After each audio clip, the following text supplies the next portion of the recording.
Olá, bem-vindos a mais um episódio do Podcast do Pulmão, o último podcast de 2024. Eu sou Leonardo Pessoa, presidente da Sopterge, professor de pneumologia da Universidade Federal Fluminense, em Niterói, no Rio de Janeiro. Estou aqui com o Dr. Renato Azambuja, mestre em Ciências Médicas pela UERJ, em nossa sede Sopterge. Olá, Renato. Olá, Léo. Olá, ouvintes. O aviso que a gente vai destacar hoje é o curso de doenças do sono, que vai acontecer sábado, dia 14 de dezembro, no Berkeley, em Botafogo. Vai ser o último evento Sopterge de 2024. Então, não deixa lá de se inscrever. As inscrições estão abertas para médicos e estudantes de medicina. Tem descontos especiais para sócios Sopterge e também para os estudantes de medicina. Pode entrar no site da Simpla, lembrando que Simpla é com Y. Confere lá a programação, faz a sua inscrição. Vai ter uma modalidade prática nesse curso também que está bem bacana. Já faz isso hoje, porque as vagas são limitadas. Esse episódio 7 será sobre asma grave e vai ser direcionado ao público médico e estudantes de medicina. E temos convidado. O convidado de hoje é o nosso amigo Dr. Tiago Bartolo, professor adjunto e doutor em Ciências Médicas pela UERJ e coordenador da nossa comissão de asma da Sopterge. Seja muito bem-vindo, Tiago. Obrigado por aceitar nosso convite para participar do nosso podcast. Bem-vindo. Obrigado, Leonardo, pelo convite. É um prazer estar aqui entre amigos, com você, com o Renato. Olá a todos que estão nos ouvindo, nesse podcast. Tiago, a asma é uma doença muito prevalente. São 300 milhões de asmáticos no mundo. No Brasil, estima-se que cerca de 20 milhões de pessoas tenham asma. Mas a asma grave, o que é a asma grave? Explica para a gente a diferença entre asma grave e asma de difícil controle, esses conceitos, e o quão frequente é a asma grave. Então, isso é muito importante, Léo, a gente está destacando, porque muitas vezes a gente se imagina diante de um paciente com asma grave e esse paciente precisa de alguns ajustes e a gente, ao longo do tempo, vê que essa asma não é tão grave. E, por outro lado, a gente tem pacientes que a gente imagina que não sejam tão graves e a gente configura ao longo do tempo que esse paciente tem realmente uma asma grave. Quando a gente vai para o conceito, a gente tem que o conceito de asma de difícil controle é aquele paciente que não está controlado, ou seja, ele está em uso lá do corticoide inalatório com beta-2 agonista de longa ou uma segunda droga de controle, porém, quando eu digo que ele tem difícil controle, eu não garanto que ele tenha as comorbidades muito bem controladas, a técnica inalatória correta, nem a adesão de forma objetivamente garantida. Diferente de quando eu falo que esse paciente tem asma grave. O paciente que tem asma grave, ele é aquele paciente que faz o uso de corticoide inalatório, com segundo controlador, geralmente beta-2 agonista de longa duração, e que nos critérios de controle ele se mantém não controlado e que a gente garante que ele tenha adesão, técnica inalatória correta e também comorbidades muito bem controladas. Vocês já nos podcasts anteriores discutiram bastante sobre adesão e técnica inalatória. A gente sabe o quanto isso é difícil na nossa prática e o quão desafio e para a gente poder garantir isso, a gente tem um grande desafio. Outros conselhos, aquele paciente que usa corticoide oral mais de 50% do ano, que também está não controlado, que a gente garante que ele tenha uma adesão correta, uma técnica inalatória correta e comorbidades bem controladas, esses pacientes vão ser os pacientes que a gente vai determinar conceitualizar como sendo pacientes com asma grave. Quantos por cento dos pacientes com asma têm asma grave? E aí, eu sempre digo, se no nosso dia a dia, a gente não consegue identificar ninguém com asma grave, a gente possivelmente está errando.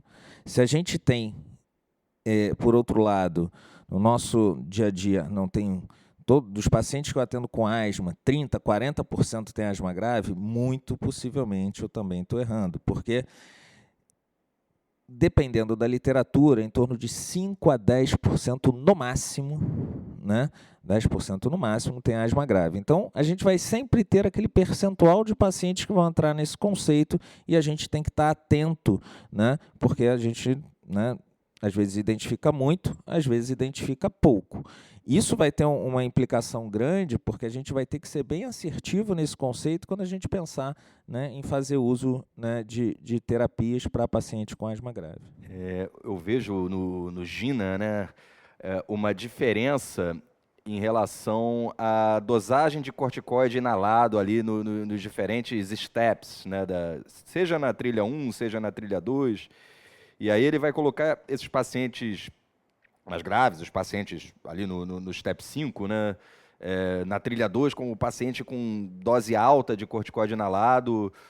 O track 1 poderia ser moderada, mas poderia ser dose alta também, mas parece que em diferentes consensos tem uma divergência entre o que é considerado dose alta de corticoide inalado. O que você me diz sobre isso, Thiago? Existe realmente essa diferença. Quando a gente fala de budesonida, né, a diferença em relação a determinar que o paciente está em uso de dose baixa, aquele paciente que está usando até 400 microgramas. Dose média, aquele paciente até 800 microgramas. E quando eu falo em GINA, acima de 800 já é considerado como uma dose alta. Se eu considerar outros consensos, como o consenso europeu, né, o próprio consenso da Sociedade Brasileira lá de 2021, ele vai falar que dose alta, quando eu considero budesonida, é acima de 1.600. O que isso implica na prática? Em tese, você vai avaliar o seu paciente, muitas vezes ele vai precisar de mais corticoide inalatório, né? Se ele estiver acima de 600, de 1.600, com certeza, né, a gente está diante de corticoide inalatório em dose alta, e a gente pode ser um pouquinho, né, mais permissivo em termos de dizer que ele está em uso de corticoide inalatório em dose alta, considerando 800, e aí a gente vai avaliar, mas assim, o paciente que faz uso de 1.200, 1.600, com certeza ele está em uso de corticoide inalatório em dose alta. Eu só queria destacar, né, porque eu acho que vocês já comentaram isso nos podcasts anteriores, mas eu acho que é uma coisa muito importante, né, e a gente fica em mente, o paciente está no step 3, ele faz dose baixa de corticoide inalatório, ou ele está no step 1 ou 2, faz dose resgate. Não existe asma leve. Isso é muito importante. Apesar do próprio GINA ele conceituar asma leve, no parágrafo seguinte ele diz: evite de usar o termo asma leve. A gente tem que entender que esse conceito ele existe, mas na prática todo paciente que a gente considera como, em tese, asma leve, ele tem risco de exacerbar lá na frente. Então a gente não deve passar esse conceito para o paciente, né? O paciente ele deve acreditar que ele tem uma doença crônica, né, e que é uma doença oscilatória e que o conceito de leve, né, às vezes deixa o paciente mais à vontade para não usar a medicação, né, para a adesão ser incorreta, e lá na frente, a gente quando vai conceituar esse paciente, a gente vê que ele exacerbou mesmo, tendo uma dita asma leve. Eu gostava muito dos 1.600 microgramas da SBPT. Hoje sou menos rigoroso. Acho que dá para ser menos corticoide inalável para você considerar dose alta e para ter como um dos parâmetros para avaliar alguma mudança de conduta. Tiago, quais são as alternativas terapêuticas, né? Então, o paciente chegou lá, né, eu afastei as comorbidades mal controladas, garanti adesão, identifiquei ele como sendo um paciente realmente com asma grave. O que eu tenho para fazer, né, além dessa questão do corticoide inalado, né? Quais são as alternativas de tratamento, as opções para esse paciente? Bom, então, a partir do momento que você determina, né, que esse paciente tem asma grave, a gente tem que, primeiro, né, quem é o paciente que a gente vai subir terapia, né? Obviamente o paciente que está não controlado, mas a gente tem que também estar atento ao paciente que muitas vezes está exacerbando e ele te conta, mas você não esmiuça muito aquilo, né? O paciente às vezes tem 3, 4 exacerbações, ele te conta que foi na emergência uma vez só. Paciente que muitas vezes nem te conta que está em uso de corticoide oral, às vezes fez ciclos de corticoide oral por conta própria. Então, a gente tem que estar atento, muitas vezes, a identificar esse paciente e ser cada vez menos permissivo em relação ao uso do corticoide oral, mesmo que, né, em doses que durem 5, 7 dias, né, em períodos curtos, e aquele paciente está usando corticoide oral, né, de forma crônica, e muitas vezes ele chega te contando dessa forma, e a gente tem que valorizar sempre a exacerbação. Então, o que a gente quer, quando a gente sobe terapia, é que o paciente não tenha mais exacerbação, que ele não tenha mais uso de corticoide oral, e com isso ele melhora a qualidade de vida, e que lá na frente você vai definir se ele vai melhorar a função pulmonar. Bom, e aí quais seriam as opções para a gente estar fazendo isso? Então, a gente pode subir o corticoide inalatório, né? Nesse paciente aí, ele já está, né, muitas vezes a gente sobe o corticoide inalatório como a primeira opção para tentar que ele consiga controlar a doença. Além disso, esse paciente ele pode, muitas vezes, ter um perfil mais para utilizar um antimuscarínico de longa duração. Então, pacientes que tenham um perfil de serem tabagistas ou que tenham uma função pulmonar deteriorada, esse paciente que você não consegue determinar muitas vezes que ele está muito inflamado, esse paciente, muitas vezes, se você fizer uma terapia tripla, ele vai se beneficiar. Agora, pacientes que você consegue identificar uma inflamação franca, né? Paciente que tem biomarcadores, muitas vezes, elevados, esse paciente você vai pensar em fazer biológico. E falando em terapia biológica, a gente tem algumas opções, né, que a gente pode atuar dentro da cascata inflamatória. Só para a gente lembrar, a gente tem a cascata, na cascata inflamatória eu tenho a via T2, né, e a via não T2. Na via T2, eu tenho lá o anti-IgE, né, pacientes atópicos, né, como uma asma T2 atópica, posso utilizar o omalizumab, né. Pacientes que têm uma via eosinofílica, eu posso usar o anti-L5, benralizumab, mepolizumab. Pacientes que têm um fenótipo tanto alérgico quanto eosinofílico, eu posso usar o anti-interleucina 4, né, antirreceptor de interleucina 4, que é o dupilumab. E pacientes que têm asma T2 ou não T2, posso usar o tezepelumab. E qual a influência, como é que você fenotipa e qual é a influência das comorbidades na seleção das drogas para você? Então, comorbidades, né, já vamos comentar sobre biomarcadores, etc., mas as comorbidades são muito importantes.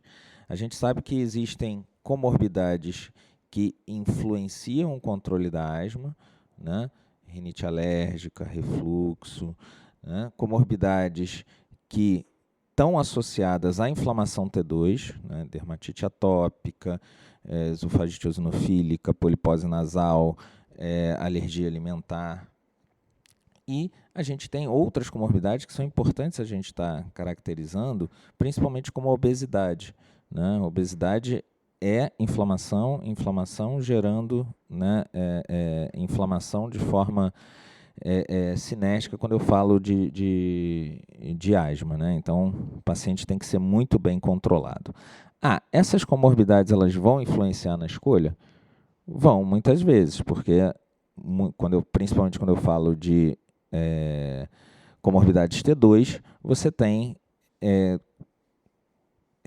comorbidades que são tratadas pelos mesmos biológicos que tratam a asma grave. Por exemplo, dermatite atópica, uma das opções é o dupilumab. Então, paciente com dermatite atópica, você tende, obviamente, você vai avaliar a cascata, mas você tende a utilizar o dupilumab. Paciente com polipose nasal, você tem lá, a gente sabe que a polipose nasal, o paciente tem que passar por um procedimento cirúrgico, né? Depois, se ele recidivar, ser avaliado para usar biológico, mas Pacientes que têm polipose nasal, eles têm indicação, né, dentro desse contexto, né, de alguns biológicos, como o dupilumab, como o mepolizumab, o omalizumab. Pacientes que têm granulomatose eosinofílica com poliangeite, a gente tem o mepolizumab como opção. Pacientes sem síndrome peroeosinofílica também. Pacientes que têm esofagite eosinofílica, o dupilumab também pode ser utilizado. Então, as comorbidades elas vão entrar dentro de um contexto, né, de escolha por conta de, se eu tiver uma comorbidade junto à asma grave, uma comorbidade grave, né, e esse paciente tiver indicação por conta da comorbidade também, esse paciente a gente vai tender a utilizar o biológico que se usa nessas duas doenças, porque o par-efeito vai ser o controle da outra comorbidade. Mas, enfim, a comorbidade ela vai ser um parâmetro para a gente balizar também a escolha. Mas como é que a gente faz essa escolha? A gente vai utilizar o que a gente chama de biomarcadores.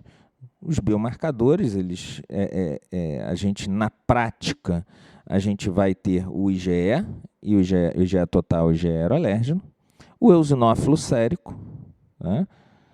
O feno, que a gente tem pouco na prática, que é a fração exalada de óxido nítrico, e o escarro, né, eosinófilo sendo avaliado no escarro, que a gente não tem, só tem em pesquisa.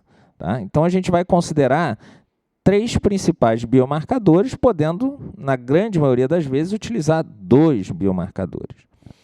Bom, o que a gente precisa diferenciar em linhas gerais?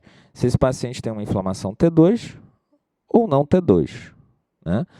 O paciente que tem uma inflamação T2, ele pode ter 2 tipos de inflamação T2. Uma inflamação T2 atópica, e aí esse paciente ele geralmente tem asma de início na infância, ele tem aquela marcha atópica com rinite alérgica, com dermatite atópica, e vai ter um IgE e um IgE aeroalérgeno, IgE total aumentado, com IgE aeroalérgeno também aumentado, ou posso utilizar também o prick test para fazer essa análise. E esses são pacientes que vão ser classificados como T2 atópicos. Quais são as opções para esses pacientes? Anti-IgE, omalizumab, anti-L4R, porque a interleucina 4 participa lá do switch do linfócito B, de IgM e IgG para IgE, e também o anti-TSLP, que é o tezepelumab. Bom, por outro lado, esse paciente pode ter um outro tipo de inflamação T2. E aí, aqui é importante a gente entender e conceituar que a asma não é só uma doença atópica. É muito importante a gente entender, porque muitos de nós estudamos lá atrás a asma intimamente relacionada à atopia. Hoje a gente sabe que a gente tem, obviamente, o perfil T2 atópico, ele tem uma prevalência grande, ele é importante, mas não é só ele que existe. Então, a gente tem um outro tipo de inflamação T2, que é a inflamação T2 eosinofílica. Quem é esse paciente? É o paciente que tem asma de início na idade adulta, tem eosinófilo alto, tem IgE e IgE aeroalérgeno negativo, porque ele é eosinofílico não atópico, tá? E ele pode ter polipose nasal, porque polipose nasal está intimamente relacionada a eosinófilo. Se eu identifico esse paciente, né, asma grave eosinofílica, ele vai ter algumas opções de tratamento. A gente pode fazer o mepolizumab, o anti-L5, pode fazer o benralizumab, o anti-L5R, pode fazer o dupilumab, o anti-L4R, e pode fazer o tezepelumab também, que é o anti-TSLP. Uma grande discussão que a gente vê em relação ao número de eosinófilos para escolher o dupilumab. O que o GINA coloca é somente pacientes eosinófilos acima de 1.500 não devem, né, serem elencados para o uso de dupilumab. Um dos para-efeitos do dupilumab é aumentar o eosinófilo. Mas pacientes que têm 600, 800, né, não há nenhum problema em fazer o dupilumab. Somente aqueles acima de 1.500 não devem ser prescritos o dupilumab. E aí você tem mepolizumab, benralizumab, tezepelumab, dupilumab. O paciente não leu o livro. Ele pode ter um fenótipo misto. Aí, nesse fenótipo misto, você pode fazer todos eles. Né? Ele tem IgE total alto, IgE aeroalérgeno alto, eosinófilo também alto. Né? Às vezes a asma inicia na idade adulta, às vezes na infância, enfim. É um fenótipo dito misto. Tá?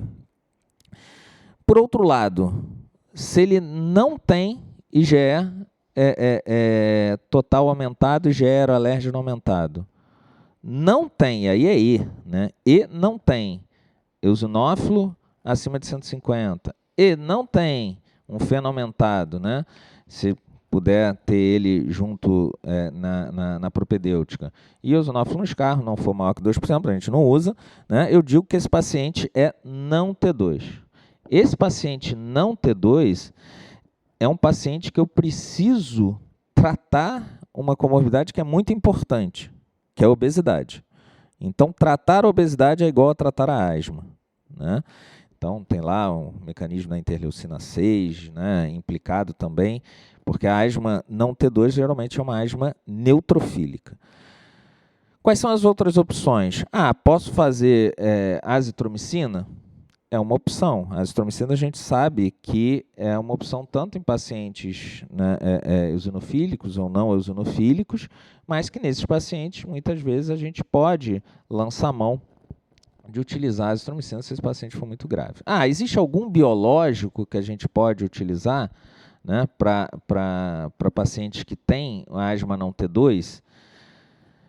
Se esse paciente, eu identifico ele como uma asma não T2, se ele for córtico dependente, ou seja, se ele usar corticoide oral todo dia, pode ser que eu esteja perdendo, né, o diagnóstico de T2, porque ele influencia no eosinófilo, influencia no feno. Esse paciente, se estiver em uso de corticoide oral de forma crônica, eu posso, inclusive, optar por fazer dupilumab. Tá? Mas, em linhas gerais, esse paciente muitas vezes não está usando corticoide oral, e aí o tezepelumab ele passa a ser a opção, né, dentro desse paciente que é não T2.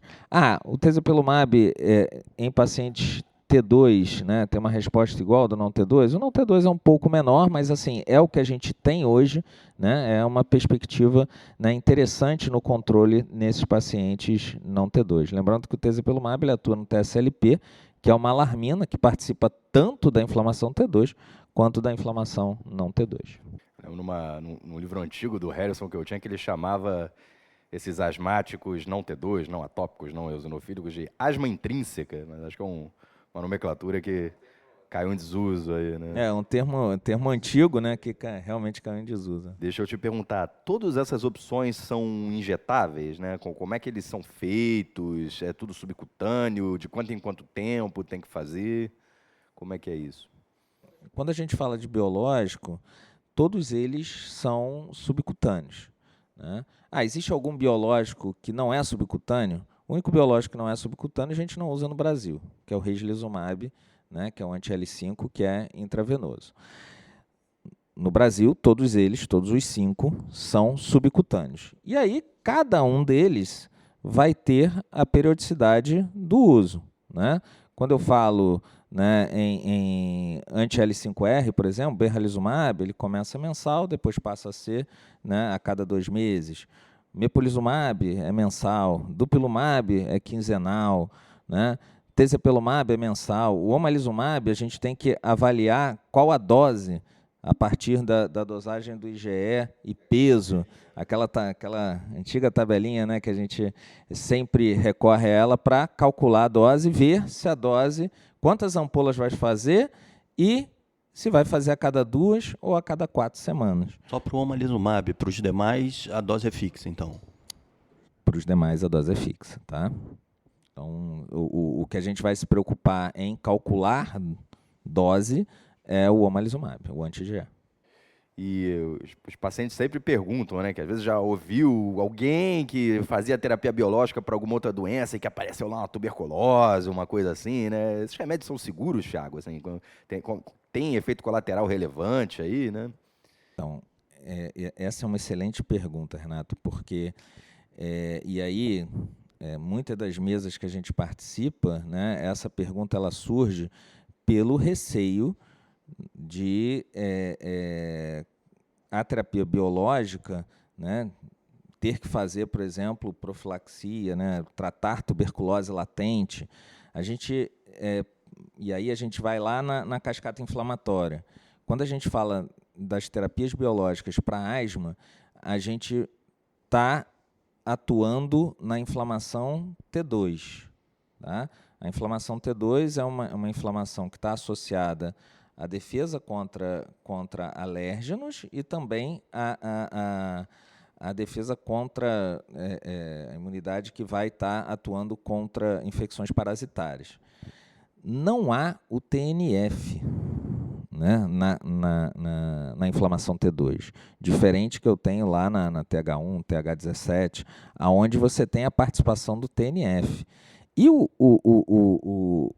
quando a gente utiliza drogas anti-TNF, principalmente, outras drogas também, poupadores de corticoide, que são utilizadas na reumato e etc., dermato, elas elas vão estar atuando, né, ali, retirando a proteção que foi feita ali para o paciente que teve exposição à tuberculose, o que não ocorre quando se usa os biológicos para a inflamação T2, porque eles não atuam, né, no TNF-alfa.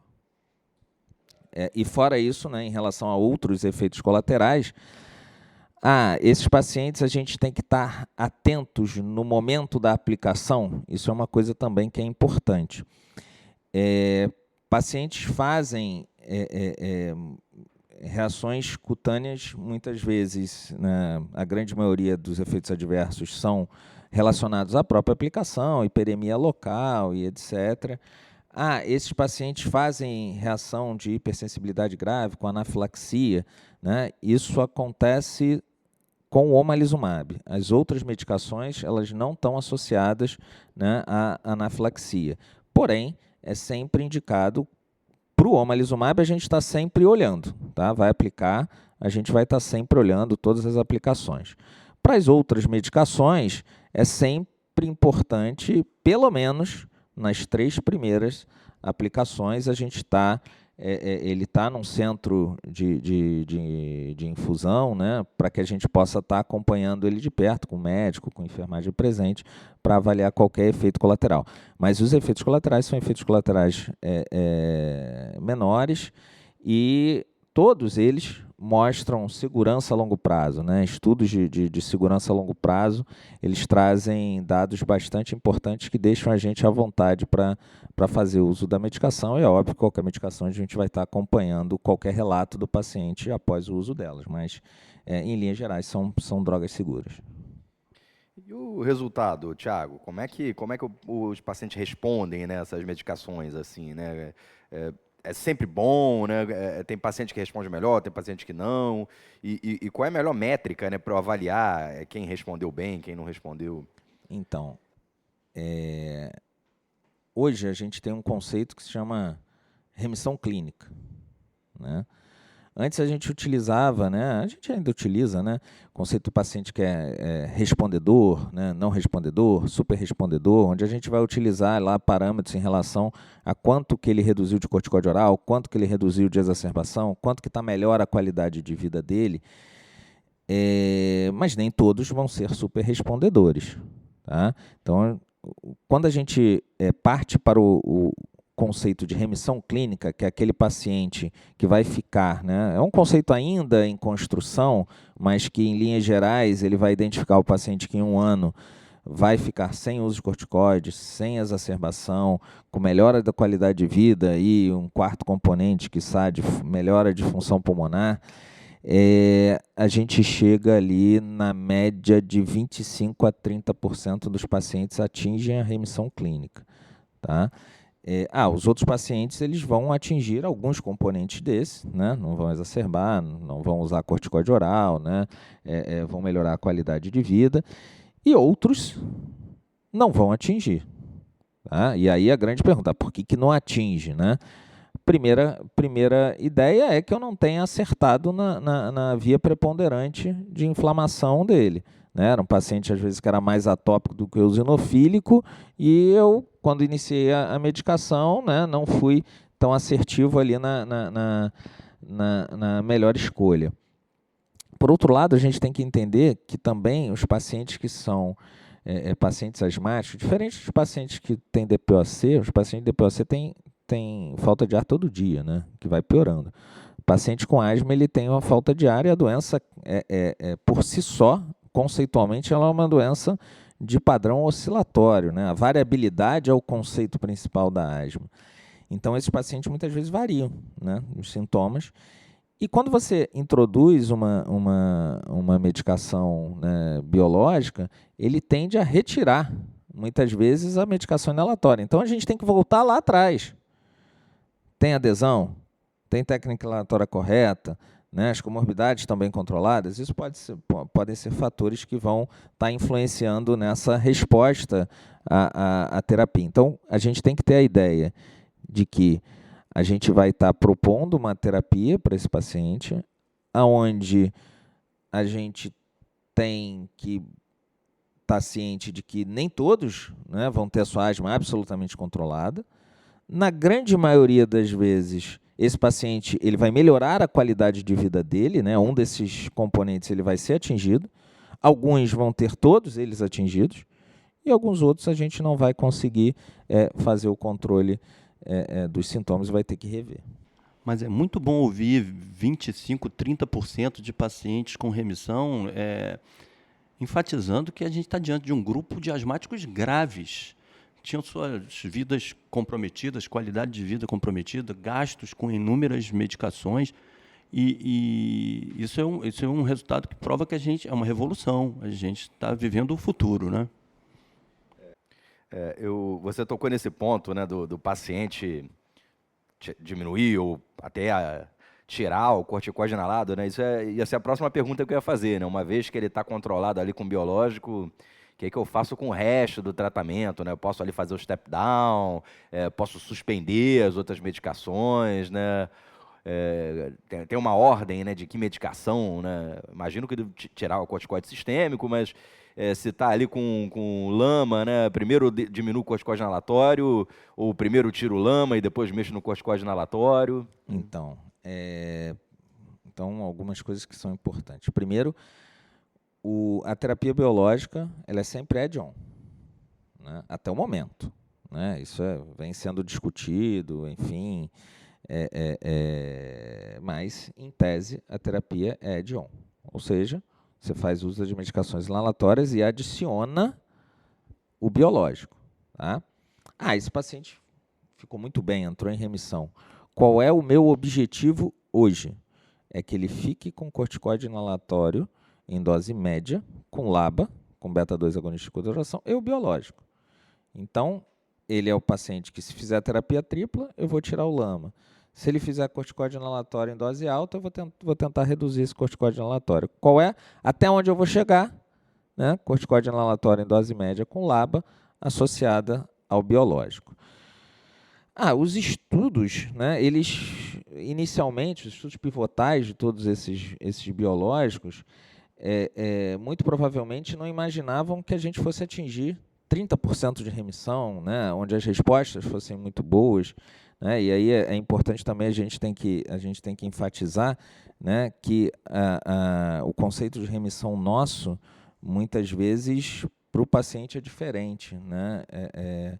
Os pacientes, se a gente entende às vezes que o paciente ele é parcialmente respondedor ou que ele atingiu, né, apenas um ou dois componentes do conceito de remissão clínica, às vezes o paciente mudou a vida dele, né? Então, a gente precisa entender também que a sensação de melhora do paciente, muitas vezes, é importante na hora da gente considerar todos esses parâmetros. Mas o objetivo é isso, corticoide inalatório com LABA, em dose média, associado ao biológico. Quando os estudos pivotais começaram, o que eles queriam? Eu quero ver se a minha medicação ela diminui a exacerbação, se ela diminui o uso de corticoide oral, principalmente, e se ela, secundariamente, melhora a qualidade de vida. Isso os estudos foram provando, né? E aí, sempre os estudos com LABA e ICI, pacientes graves com LABA e ICI, onde foi adicionada a terapia biológica. A gente chegou no momento onde a gente tem um grupo de pacientes que tem uma resposta muito boa. Será que eu posso tirar, né, o biológico? Ou será que eu posso reduzir a medicação inalatória e deixar o biológico? Isso é algo que é uma discussão aí para os próximos 5 a 10 anos, mas cada vez mais se discute sobre isso, né? Alguns trabalhos já falam da retirada de biológico, outros trabalhos, né, já falam na retirada de corticóide inalatório mantendo o biológico. Esse trabalho especificamente com benralizumab, ele mostra que não tem uma diferença de exacerbação. Talvez se fosse utilizado qualquer outro biológico, a resposta seria a mesma, mas a gente vai ter que ter atenção, porque os pacientes que tiraram corticóide inalatório subiram o feno. Então, eles mostraram que a inflamação voltou. Em termos de percentual de exacerbação, isso não teve reflexo. Mas pode ser porque o delta-T ainda era pequeno. Então, o que a gente vai ter são pacientes que a gente talvez vá começar a estratificar, né, ao longo do tempo. Hoje mantém, não tem discussão. Daqui a pouco a gente vai entender quem é o paciente que eu tiro biológico, quem é o paciente que eu tiro reduzo o CI com LABA, enfim. E aí a gente vai ter estratificando cada um desses pacientes.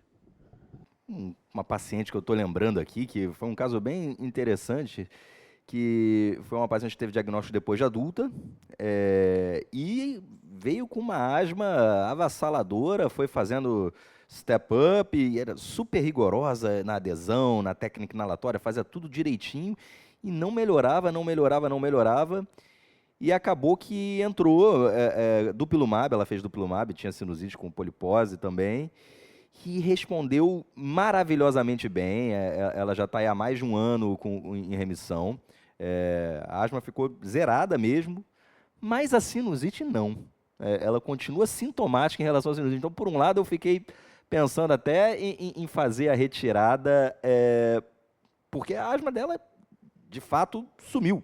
Né? Ainda usa corticóide inalado em dose média, usa beta-agonista de longa duração, usa até o LAMA ainda, mas a asma sumiu, né? Mas está a sinusite que continua sendo uma pedra no sapato, assim, né? A questão da comorbidade pode ser um impeditivo na hora de eu fazer o step-down da asma? Olha, a comorbidade ela tem que ser sempre muito bem avaliada. A gente, às vezes, foca, né, na asma e esquece, né, das outras comorbidades. Eu acho que a gente tem aprendido muito nos últimos anos ao paciente, quando chega no nosso consultório ou no nosso ambulatório, de olhar a pele, de não esquecer da via aérea superior.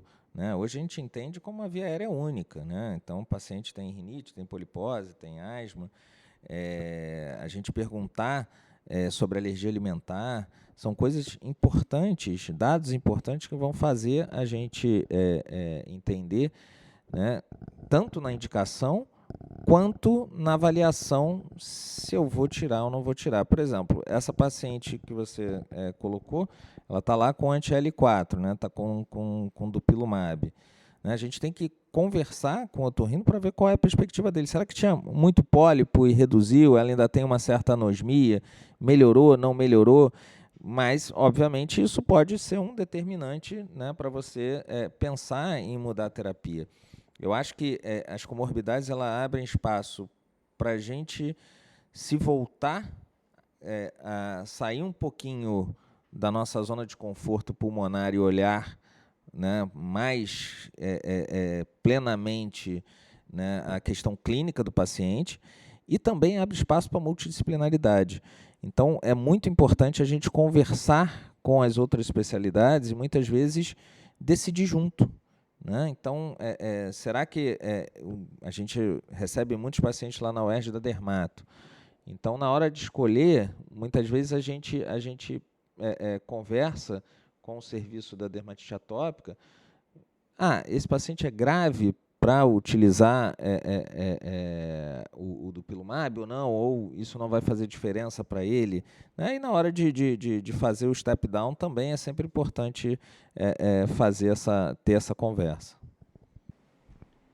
De qualquer forma, reflexões, né, sobre o que vocês falaram. Né? Uma rinocinusite assim, descompensada predispõe a descompensação de asma, eu sei que todos sabem. Né? Então, mais um ponto contra o step-down. Mas dá de tudo. Eu tenho um paciente que faz uso de omalizumab, que está bem há 10 anos, está nota 10, e ele diz que usa as demais medicações por várias razões, inclusive em consideração ao que eu digo. Mas ele não sente absolutamente nada mais. E, de outro lado, eu tenho pacientes que, no início do tratamento, com alguma significativa melhora, por conta do custo das demais medicações, ele se sente bem como nunca se sentiu, e suspende as demais medicações, e a experiência não é boa. Não é boa. Então, sim, ratificando o que o Tiago disse, né? Assim, há casos e casos, e talvez a gente precise estudar para tentar predizer qual caso é cada caso no futuro. Hoje, a verdade, step down só para corticoide oral, né? Na verdade, isso é o objetivo principal, eu diria, né? A gente não pode mais aceitar que os nossos pacientes façam uso irrestrito do corticoide oral. É muito importante a gente empoderar o nosso paciente. Então, fazer com que ele entenda que ele faz parte do tratamento, ele está imbuído no próprio tratamento. E ele entender que o corticoide oral, muitas vezes, é deletério para ele e que ele precisa nos avisar. Então, porque senão ele acaba usando, chega na farmácia, compra o corticoide oral, resolve lá o broncoespasmo dele e nem te conta. Então, a gente precisa estar muito junto do nosso paciente, porque o nosso paciente precisa entender a doença, porque a doença por si só, ela muitas vezes ela atrapalha o paciente em alguns momentos pontuais. Né? Como a gente falou, diferente do DPOC, o DPOC faz com que o paciente entenda a doença, porque ele não esquece, está todo dia lá. E a asma não, ele esquece, ele deixa de usar remédio, quando ele volta a usar remédio, ele volta a usar a técnica inalatória de forma diferente que ele usava, passa a ser uma técnica inalatória inadequada, enfim. Então, a asma traz grandes desafios para a gente. E, Tiago, qual é o seu método, ou seu protocolo? Ou existe um protocolo em diretriz? Ou qual é a sua experiência? Fez tudo certo, a medicação adequada, bem selecionada, bem indicada, bem aplicada, paciente bem fenotipado, a comorbidade levada em conta e não há resposta. Como é que você conduz isso? Então, primeiro a gente tem que entender que pode não haver resposta. Por outro lado, a gente tem que voltar lá no início. Primeiro, né, tá se perguntando, será que é asma mesmo? Né? Então, a gente voltar lá atrás na propedêutica que a gente fez diagnóstica. Ou, às vezes, é asma, mas será que é a asma que está gerando tanto sintoma? Isso é muito importante. As comorbidades estão bem controladas, porque, como você falou, paciente com uma rinocinusite não controlada, às vezes é aquilo que está fazendo ele ter sintoma. E aí você está acreditando que aquele sintoma é da asma, está dando biológico para ele e ele não está respondendo. Né? Então, primeira coisa é voltar ao início e olhar tudo. Voltei ao início e olhei tudo. Esse paciente... óbvio, né? Tem que olhar a adesão, olhar a técnica inalatória, saber se ele está tendo alguma exposição no trabalho, saber se ele está tendo alguma exposição no ambiente domiciliar, né? Saber se ele está perdendo peso, saber se ele está fumando. Né? Então, a gente tem que estar olhando tudo isso. Né? A gente admite, né, que esse paciente pode não responder, mas a gente tem que entender também a nossa parte de estar revendo tudo e olhando esse paciente novamente de forma plena. Se a gente garante que esse paciente realmente tem asma, esse paciente tem, a sintomatologia dele é por asma, não tem nenhuma comorbidade implicando no não controle da asma, e que ele faz corretamente a técnica inalatória, não tem nada que ele esteja sendo exposto, ele está aderido à medicação, a gente entende que esse paciente realmente, esse biológico não foi o melhor para ele, a despeito da fenotipagem, e a gente vai tentar um outro biológico, fazer um switch desse paciente para ver se a gente tem resposta. A gente já tem uma experiência boa com a troca dos biológicos, com o switch, e a gente vê que muitas vezes dá certo. Tá? A gente faz todo esse rastreio, volta lá atrás, né? Chega à conclusão que realmente era aquilo mesmo, troca, e esse paciente muitas vezes melhora os sintomas, controla melhor. Essas medicações são caras, verdade? Assim, como se tem acesso a elas quando elas estão indicadas? Né? Na prática, ninguém ou quase ninguém é capaz de arcar com os custos e as despesas desse tratamento. Então, isso é um ponto muito importante. A medicação é cara. Se a medicação é cara, né, você vai, obviamente, estar onerando alguém, né? Então, a gente tem que ter muito cuidado quando a gente prescreve. Então, existe um equilíbrio, né? Nem todo mundo vai ter necessidade de biológico, porém, você vai ter pacientes que vão necessitar de biológico. Então, né, dentro daqueles 10%. Então, a seleção, né, o cuidado de definir quem vai ser beneficiado pelo biológico é muito importante, né? Então, tem pacientes que a gente consegue identificar logo que ele vai precisar de biológico, e a gente tem que tentar identificar o quanto antes que ele vai necessitar de biológico, porque senão esse paciente remodela, né? Ele não pode chegar para você dizendo que está exacerbando, está com corticóide oral e tal. Mas, por outro lado, eu tenho que ser muito criterioso no sentido em identificar esse paciente. Então, é um desafio. Eu preciso identificar o paciente, né, o quão precoce possível, porém, eu preciso ser muito criterioso, né? Porque as medicações são caras. E como é que ele acessa? Ele vai comprar essas medicações, né? São medicações muitas vezes impagáveis. Então, para um indivíduo, né, mesmo que ele tenha uma condição financeira razoável, são medicações caras.